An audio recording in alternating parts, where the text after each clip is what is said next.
First story, talking about the acquittal of activists. Now, I've asked a couple people, have you heard about what happened with the Smithfield activists and them being acquitted? And everyone I heard said no. So I'm like, well, that sounds like a story for how did we miss that? So the glove must have fit. Acquittal of activists who or saved didn't fit. dying piglets from Smithfield sets a right to rescue precedent. Well, you know, I know you're a huge animal lover, and right to rescue, I think, is near and dear to a lot of activist hearts. And these are the two guys for direct action that did this. And so they literally defended themselves, and you'll hear the story. It's really heartwarming. I want you to acquit us as a matter of conscience, the defendant said. There's a big difference between stealing and rescue. And opponents of factory farms again in cruelty celebrated last Saturday night, when jurors acquitted two activists who are each facing up to 5.5 years in prison on felony burglary and theft charges stemming from the 2017 removal of a pair of sick piglets from a Smithfield Foods factory farm in Utah. How about that? The not guilty verdict, a landmark decision establishing the legal right to rescue distressed animals in need of care, is the culmination of more than 5-year pursuit that multiple agencies, including the FBI and the Utah Attorney General's office. Okay. That's crazy. Rescuing animals is not a crime. And again, shout out to Kenny Stancil, Common Dreams, an Indie Media Award winner, award honoree. And we really appreciate the work that Common Dreams does. As Bolotnikova, I'm butchering her name, I'm sure. Okay, this person for The Intercept. The case began after the activists published undercover footage revealing gruesome conditions at Smithfield, the nation's largest pork producer, which is in violation of Utah's 2012 ag-gag law, criminalizing the collection of evidence of animal abuse and other illegal activities on factory farms. Wait, it's illegal to collect evidence about this, even if it's happening, even if it's a crime. Yes, that's the truth. Fuck? Yep. What? Yeah, I need that Jimi sound. Yep. Wayne Suing and Paul Picklesheimer. That's a real name, Picklesheimer. Wait. We cannot just blow past a pig story with Picklesheimer. Like, he's one of the rescuers. You know, all we need is like cheddar now. You know, he's one of the heroes from Direct Action Everywhere.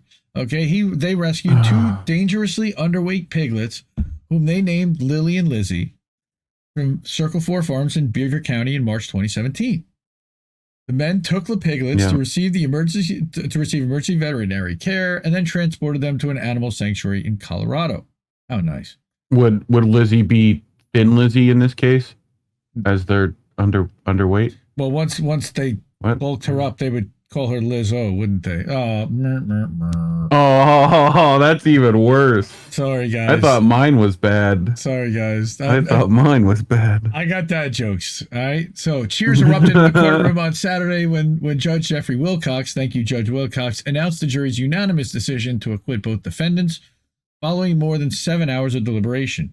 Trial had to be moved from Beaver County to neighboring Washington County after activists endured threats of violence and intimidation from local authorities, prompting a civil rights lawsuit.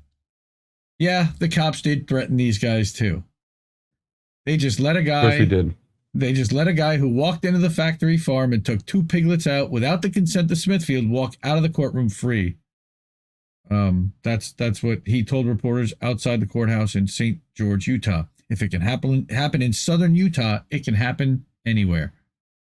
That's awesome. Yes. Right?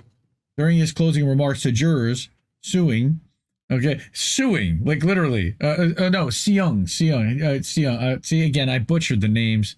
Wayne Seung, another hero. Mm-hmm. All right. You got Picklestein and Seung, a former Northwestern law visiting professor, represented himself at trial.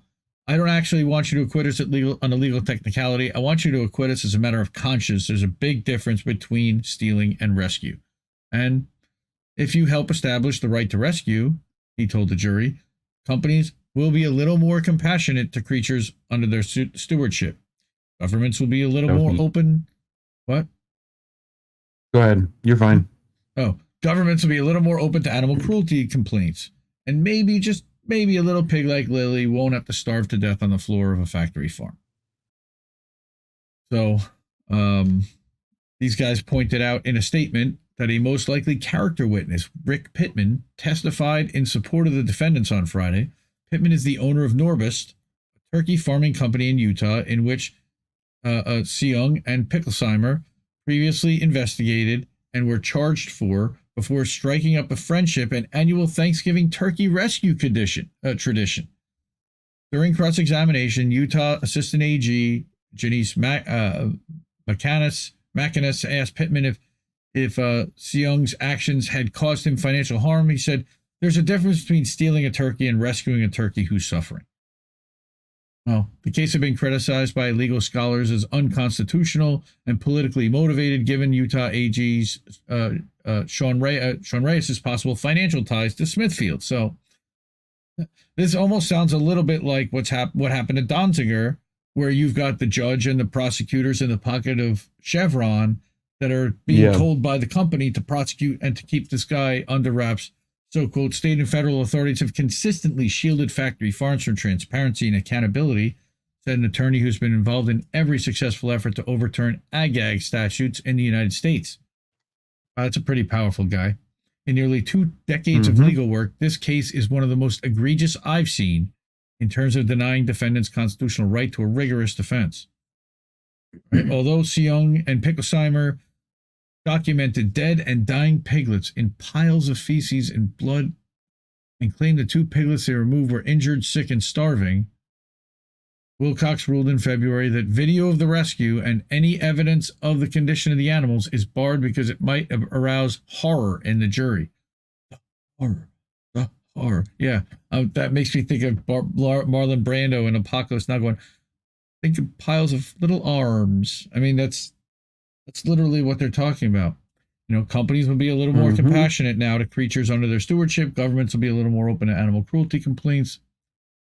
And as the writer explained on Saturday, citing previous reporting by The Intercept, the FBI in August 2017 chased the piglets across state lines and raided the sanctuary where they were living, bringing with them veterinarians who sliced off a piece of Lizzie's ear to perform a DNA test and confirm that she was the property of Smithfield Foods. The animals were not removed from the sanctuary. Wait. Yes. Why is the Intercept? How did the Intercept get here? They report on this back in 2017. That's when they were actually doing decent reporting.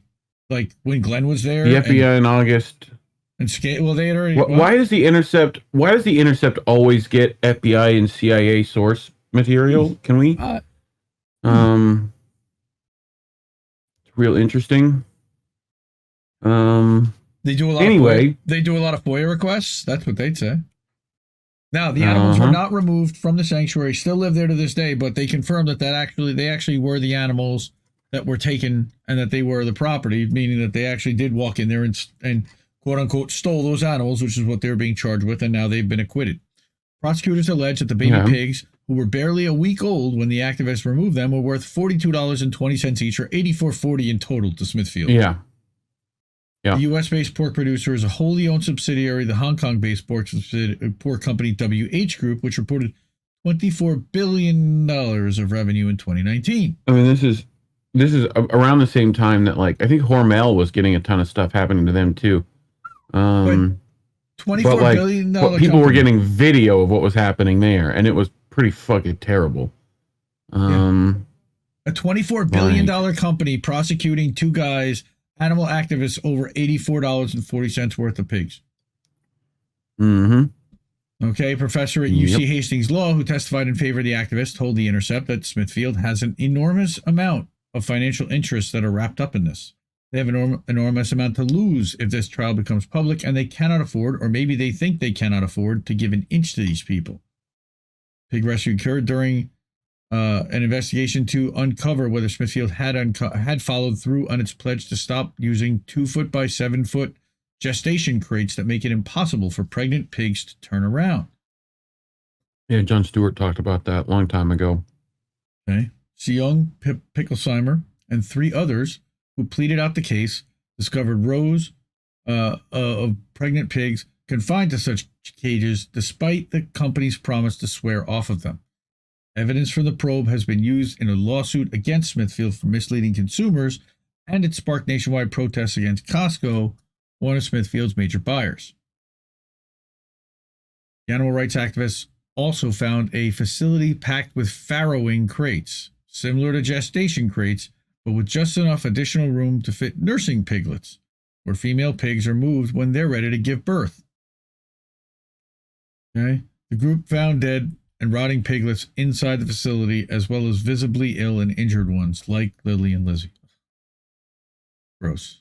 This is all again from The Intercept. So, shout out to activists, man. That's a great story. And again, we don't get too many good stories and positive things where you get the courts being good to, it's not really the court, but a jury ruling in favor to not prosecute or to literally, like, these guys could have been fined. They could have been sent to jail. There's criminal shit involved here. Yeah. Yeah. You know? So